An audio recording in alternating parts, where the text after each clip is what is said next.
Coba deh bayangin, membangun kekayaan itu kayak bikin kue. Kamu nggak bisa kan cuma berharap kuenya tiba-tiba jadi? Pasti butuh resep yang jelas, alat yang pas, dan tentu aja bahan-bahan yang berkualitas. Nah, kali ini kita bakal bedah resep lengkapnya buat mencapai kesuksesan finansial. Kutipan ini tuh pas banget. Banyak orang pengen kaya, tapi mereka nggak pernah benar-benar nyari resepnya. Jadi, yuk kita bongkar 15 bahan utama yang dipakai sama mereka yang berhasil sampai di puncak. Oke, resep ini kita bagi jadi 4 bagian utama ya. Kita mulai dari fondasi psikologis, terus bangun keterampilan praktis, abis itu kita aktifin strategi pertumbuhan, dan terakhir kita bahas prinsip buat kekayaan yang awet. Langsung aja kita mulai. Oke, kita masuk ke bagian pertama, permainan internal Anda. Jadi gini, sebelum kita ngomongin soal uang, saham, atau bisnis, kita harus mulai dari sini dulu. Kenapa? Karena fondasi psikologis kamu itu ya segalanya. Pertanyaan ini penting banget. Coba deh renungin sebentar. Soalnya, sebelum rekening bank kamu berubah, pola pikir kamu itu wajib berubah duluan. Yuk kita lihat bahan mental apa aja sih yang dibutuhin. Bahan pertama itu hasrat dan rasa lapar. Lihat deh bedanya. Jauh banget. Kebanyakan orang cuma berharap jadi kaya.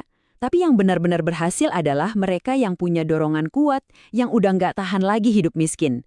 Rasa lapar inilah yang jadi bensin mereka buat terus maju. Selanjutnya, visi dan keyakinan.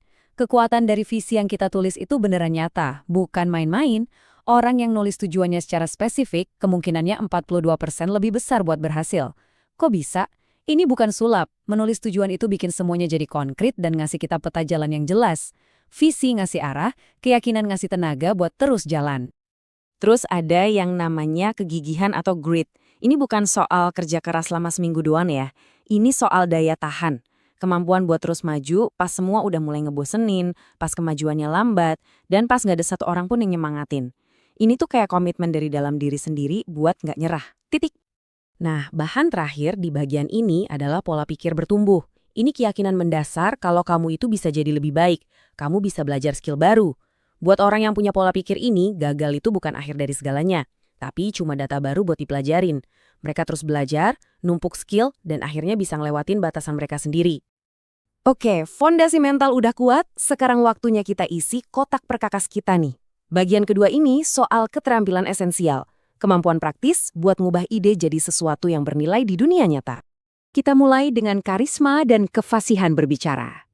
Dan ini mungkin bakal bikin kamu kaget. 85% kesuksesan karir itu bergantung sama kemampuan komunikasi. Uang itu ngalirnya ke orang yang bisa ngejelasin nilai dengan gamblang. Kamu bisa aja punya ide terbaik sedunia, tapi kalau nggak bisa nyampainnya, ya ide itu bakal mati. Kabar baiknya, ini semua bisa dilatih. Selanjutnya, literasi keuangan. Nah, ini bedanya fundamental banget. Yang miskin, belanja dulu. Nggak ada sisa buat investasi. Yang kaya, investasi dulu, baru hidup dari sisanya. Ini bukan soal seberapa banyak duit yang kamu hasilin, tapi kemana duit itu pergi duluan. Kelihatannya sepele, tapi dampaknya buat jangka panjang itu gede banget. Bahan berikutnya adalah kemampuan untuk menjual. Kalau kamu bisa jualan, kamu nggak akan pernah bangkrut. Tangga ini nunjukin evolusinya. Setiap langkah naik itu artinya skala dan potensi duit yang didapat makin gede. Dan kamu pelan-pelan lepas dari jebakan nuker waktu dengan uang. Terakhir di bagian ini adalah desain. Desain itu bukan cuma soal bagus-bagusan ya. Desain itu soal gimana nilai dirasain dan gimana sebuah produk bekerja. Faktanya, perusahaan yang serius sama desain, performanya bisa ngalahin kompetitor sampai lebih dari 200%. Kenapa? Karena desain yang bagus bikin pelanggan gampang dan yakin buat beli. Oke, sekarang kita sampai di titik baliknya. Bagian ketiga ini soal gimana caranya mengubah usaha yang biasa-biasa aja jadi hasil yang luar biasa besar. Ini soal gimana caranya kerja lebih cerdas, bukan cuma lebih keras. Nah, pertanyaan klasik ini intinya. Ini soal pergeseran pola pikir, dari jadi pekerja menjadi pemilik, dari ngerjain semuanya sendiri jadi manfaatin sistem yang kerja buat kamu. Ini dia definisi simpel dari daya ungkit.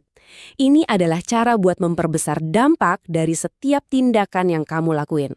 Tanpa ini, pertumbuhanmu bakal mentok, cuma sebatas waktu dan tenagamu doang. Ini dia 5 jenis daya ungkit utamanya. Manusia, ya tim kamu. Modal, ya duit investor. Teknologi, ya software yang jalan terus pas kamu tidur.